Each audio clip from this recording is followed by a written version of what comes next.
Hey, what's up? This is Brandon Simmons for BrandonSimmons.biz. This is my weekly video blog called Bullheaded, a review of the Houston Texans news, as well as a preview of the upcoming game matchups. So this week, the Texans are going to be in another regular season matchup with so much playoff implications. This time, they're going to be taking on or hosting the New England Patriots, and it's as you can imagine, it's definitely going to be one of the biggest games of the season for them. So much on the line, blah, blah, blah. You know the deal with that, how that goes. So before we get into all that, let me just go ahead and do a quick recap of, the game that happened, the last game, the win over the Indianapolis Colts. So first and foremost, great job pulling it off in the fourth quarter. It was a tight game. Houston was able to get that touchdown to go up 20-17 at the beginning of the fourth. But really, I gotta give my kudos to the defense. Usually I don't really just shout them out too much, especially on an individual basis. But Cunningham, McKinney. They both combined for 27 tackles in that game. Cunningham was 16. McKinney had 11. The secondary themselves, they held Brissett down to 129 yards. A great improvement compared to the previous or to the total that he had against us in the first matchup, which was 326.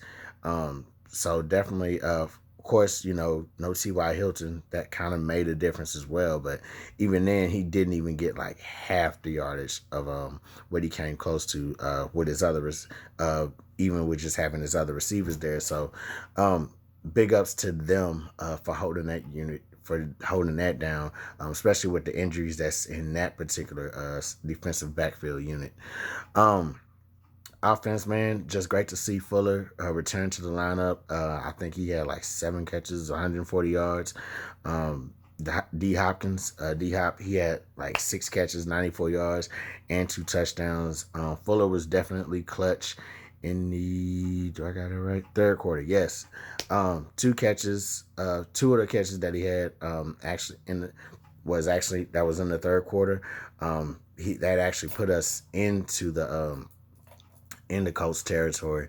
And so, Hopkins, he just shut it down and closed it up with his 2 touchdowns to kind of secure that win. So, great job all around for that team. Really happy that we were able to kind of overcome that, maintain the division lead in going into this game in particular. Um, so Injuries. So I usually don't do injuries, but given the fact that hey, what's been going on like this entire year, things just keep falling apart as far as like things just keep falling apart with us at injuries, man. Players just um, going down left and right. So Dylan Cole. Torn ACL, out for the season. So that's another setback to us in our defensive on the defensive side of the ball. Some brighter news for that is Lonnie Johnson, Mike Adams, Justin Reed, and Bradley Roby, all full participants this week, should be set to go. I think Reed had missed the Colts game due to having a concussion.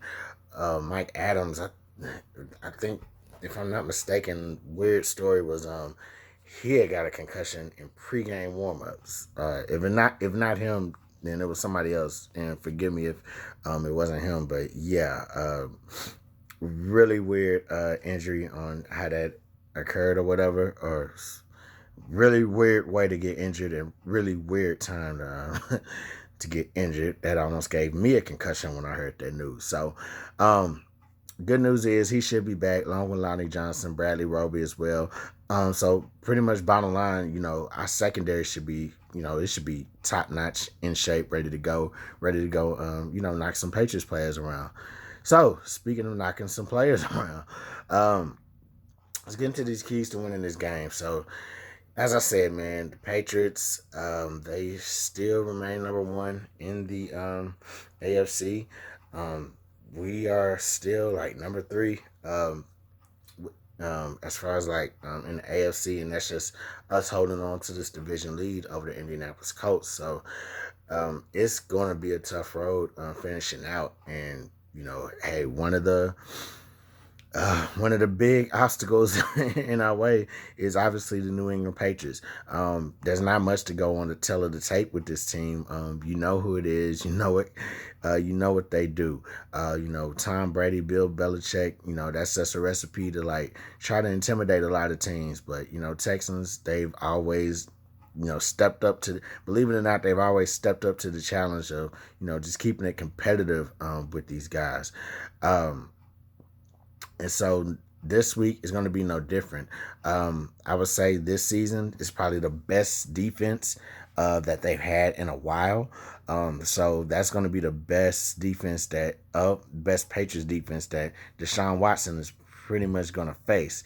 And so he's going to have, a lot of help as far as like, being able to beat Brady and the Patriots, which is something that, they kind of made a really big deal out of. I know another thing that they kind of highlighted leading up to this game was a story that after the Colts game, Deshaun Watson was just already, right into it, right back at it, preparing for the Patriots. And at this point of the season, one, you want to hear stories about that, about your franchise quarterback, and two, you want to hear stories about that when it's crunch time of the season. Everybody's trying to lock up their division titles, lock up playoff spots, lock up home field advantage. So you just want to know that the leader of your team is locked in just as much as the fans are locked in, as far as like paying attention to like what's happening with the squad.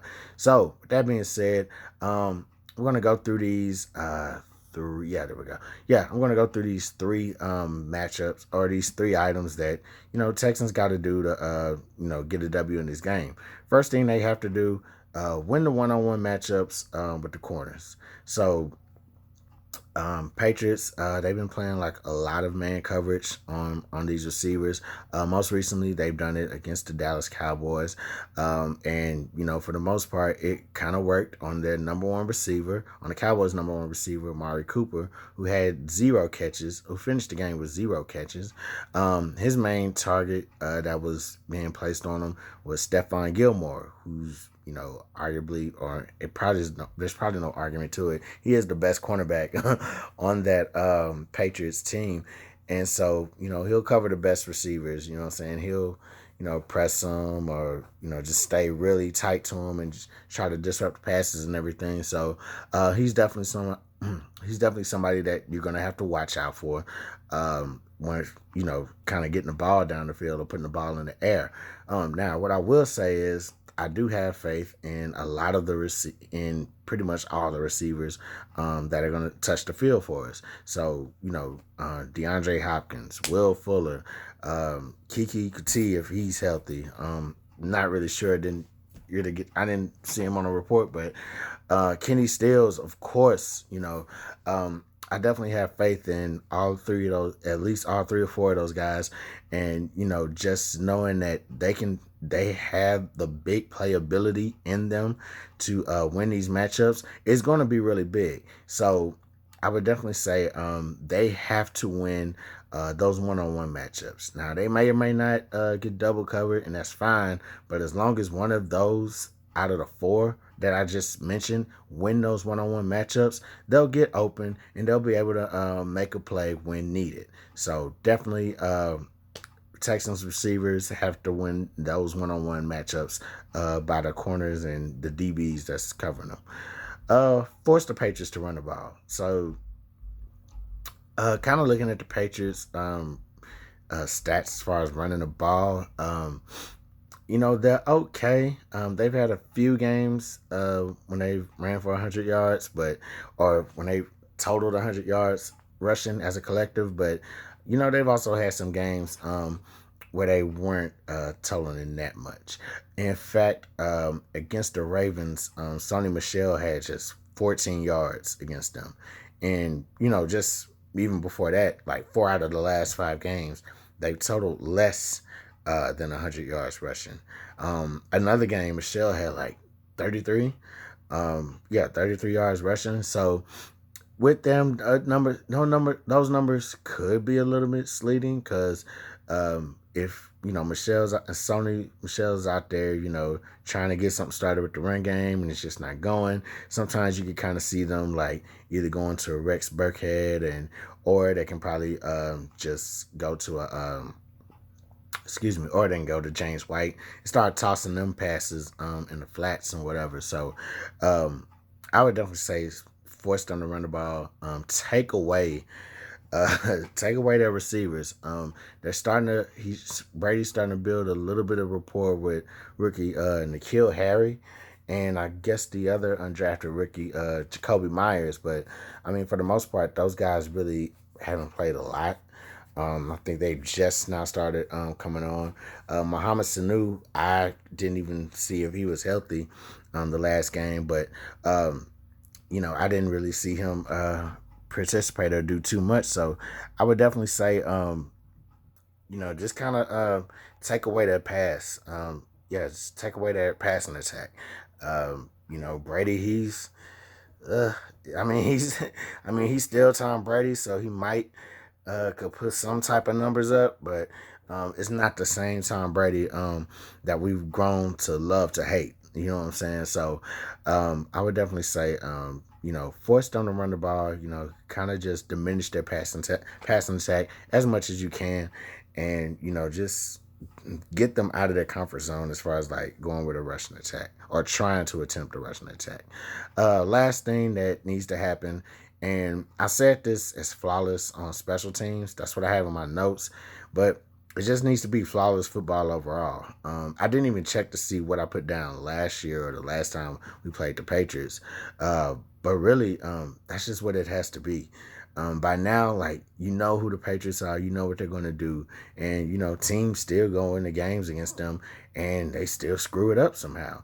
So, for the most part, team to win this game, and this is probably going to be the biggest key of them all, is just play flawless football, mistake-free football. You have to, reduce penalties, all types of stuff, especially penalties on special teams, and reduce your mistakes on the special teams.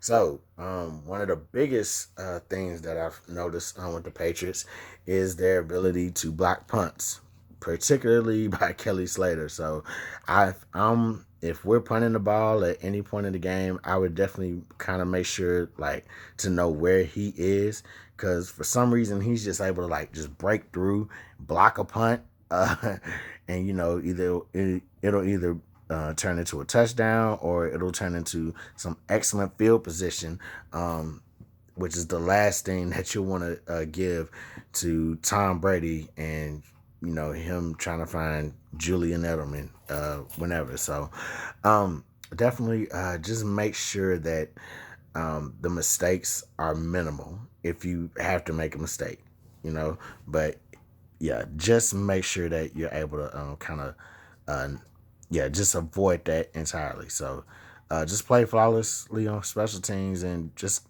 kind of keep a mistake-free football game overall. So those are the three things I got. Win the one-on-one matchups against their cornerbacks. Force them to run the ball. Just take away or diminish their passing attack as much as you can. And also keep the mistakes out of special teams, and also just keep the mistakes down overall, and just eliminate them overall. It's best to play mistake free. They're looking for mistakes just to capitalize. And like I said earlier about Brady, he's not the same Tom Brady. He's gonna have games where he's throwing under 200 yards, and he's not gonna probably have another 300-yard game for a while. But in a game where he's performing like that, particularly a good example of that would be the Buffalo game earlier in the year. In a game where he's performing like that, that's where they're prone to like finding ways to get mistakes going and feasting off of those. So definitely make sure you reduce any and all mistakes in that game. You do those three things, you should be good to go. You should be able to walk away with this W. And the Patriots, they do have a huge lead going into a huge lead as far as like staying at the number one spot. But I mean, at the same time, who knows what can happen if the Ravens take a dip in these next couple games, and maybe the Patriots they take a dip with this game, then the next game for them, and and before you know it, Texans are up there, sitting at the top for the first round bye.